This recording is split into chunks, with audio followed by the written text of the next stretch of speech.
अबला स्नेहा आखिर 18 साल की हो ही गई। इसी खुशी में विकी ने एक शानदार पार्टी का आयोजन किया और हॉस्टल के कुछ खास दोस्तों को बुलाया था। शहर के एक छोटे मोटे रेस्टोरेंट में पार्टी चल रही थी और उसने ऊपर अपने और स्नेहा के लिए एक सिंगल रूम बुक किया हुआ था। क्योंकि असली खेल तो पार्टी के बाद ही होने वाला था, सारा हॉस्टल विकी स्नेहा के रासलीला को जानता था।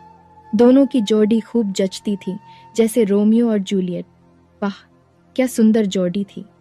खैर, प्यार की रासलीला तो 2 साल से चल रहा थी, पर उसके आगे का सीन नहीं बन पा रहा था। बस यही बात विकी को बहुत खलती थी, क्योंकि आखिर उसका प्यासा नाक कब से फड़फड़ा रहा था और वैसे भी सब कुछ हो चुका था, सिवाय उस प्रेम निर्वाण के। होता भी कैसे, स्नेहा ने उसके सामने जिद जो पकड़े रखी थी, जब तक 18 की नहीं हो जाऊंगी तब तक मेरी गुफा तुम्हारे नाक के लिए बंद रहेगी।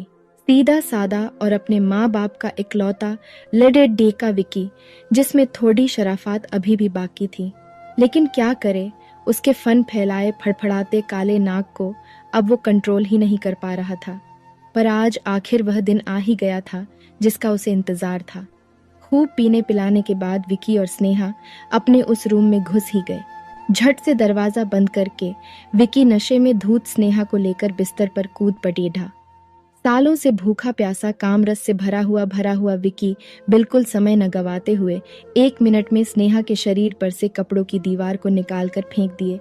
आखिर उसे स्नेहा की उस गुफा को देखना जो था। स्नेहा भी शराब में मस्त इस माहौल का आनंद ले रही थी। स्नेहा, आज आखिर वो दिन आ ही गया जब मेरा नाग तुम्हारी अंधेरी वीरान गुफा की सैर करेगा। अपने नाग के प्रेम में मस्त होकर विकी बोला। Yes dear, I love you very much. मुझे बहुत अच्छा लग रहा है विकी। तुम मुझे कभी छोड़ दोगे तो नहीं ना? नशे में काम सुख का आनंद लेते हुए स्नेहा ने कहा। नहीं यार स्नेहा, क्या बात करती है तू? मैं शादी भी सिर्फ तुझसे ही करूंगा। वैसे एक बात बता, तुझे ये सब अच्छा तो लग रहा है ना स्नेहा? विकी ने कहा। Yes, I love you very much Vicky. हम आज ही शादी कर लेते हैं ना? जैसे ही स्नेहा ने ये बोला, वो सुन के विकी हक्का बक्का रह गया। अचानक से फड़फड़ा नाग सुन्न हो गया। वह तुरंत उठा और दीवार पर पीठ लगाकर बैठ गया। दिमाग में वैसे ही उसकी गुफा के अलावा कुछ और सोचने की क्षमता रही नहीं थी। ऊपर से शादी की बात, वो भी 18 में। क्या बात कर रही हो? विकी ने ध्यान केंद्रित करते हुए पूछा। सही बात कर रही हूँ। मैं तुझे तन मन से तो पतिमान ही चुकी हूँ।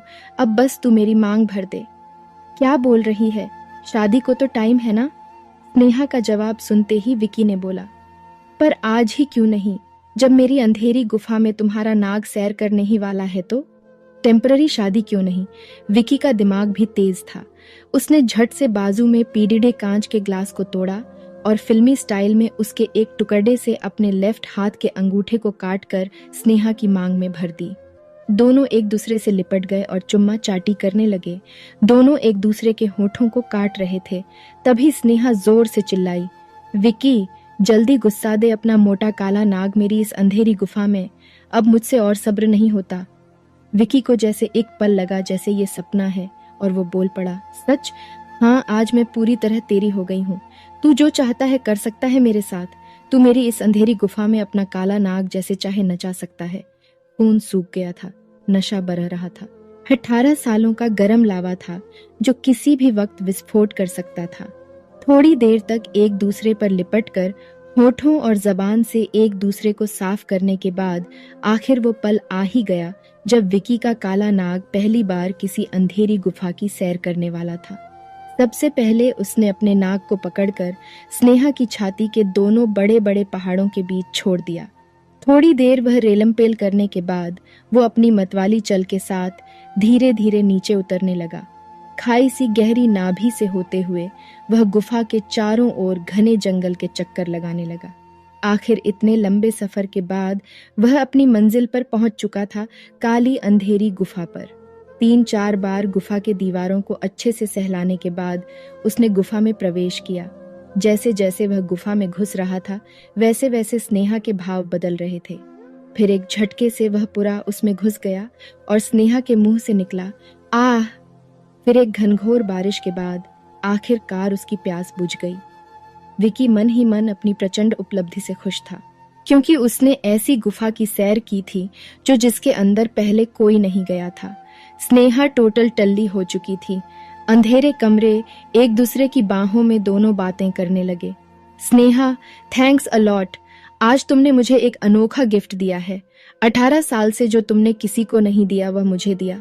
पर सच बता, कैसा लगा पहली बार? मस्त, स्नेहा बोली। पर स्नेहा, ऐसा क्यों लग रहा था कि सब इतनी आसानी से हो गया?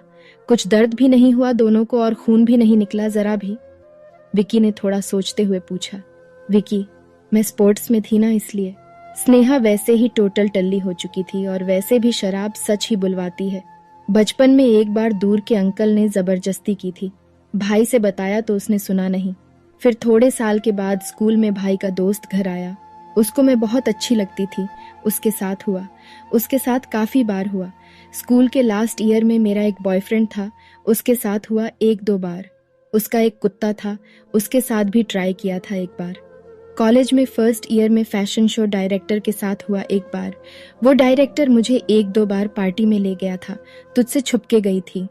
वहां ग्रुप में हुआ था एक बार और एक बार। पर आई लव यू विकी, शादी, कुछ तो और बोलने की कोशिश करते करते आखिर 18 साल की अबला स्नेहा सो गई। कभी हवस का शिकार बनी, कभी काम उत्तेजना की, कभी मन नहीं रुका, कभी तन। पर शराब कभी किसी से झूठ नहीं बुलवाती। शरीर के सारे खड़े पुर्जे बैठ गए थे। वो नाग जो फन फैलाए बैठा था, अब तक वो ये बात सुनकर जैसे आत्महत्या कर चुका था। उसमें कोई जान नहीं बची थी उस वक्त। विकी बिस्तर से उठा और उसने रूम की लाइट ऑन की। उसे अपनी टेम्परी शादी का गिफ्ट समझ ही नहीं आ रहा था। उसने अपने कटे अंगूठे को देखा। खून सूख गया था। फिर स्नेहा की खून भरी मांग को देखा।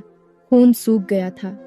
कभी अपने कटे अंगूठे को देखता, कभी स्नेहा की खून भरी मांग को, तो कभी अपने बेजान पड़े काले नाग को, और बस वो देखता ही रह गया।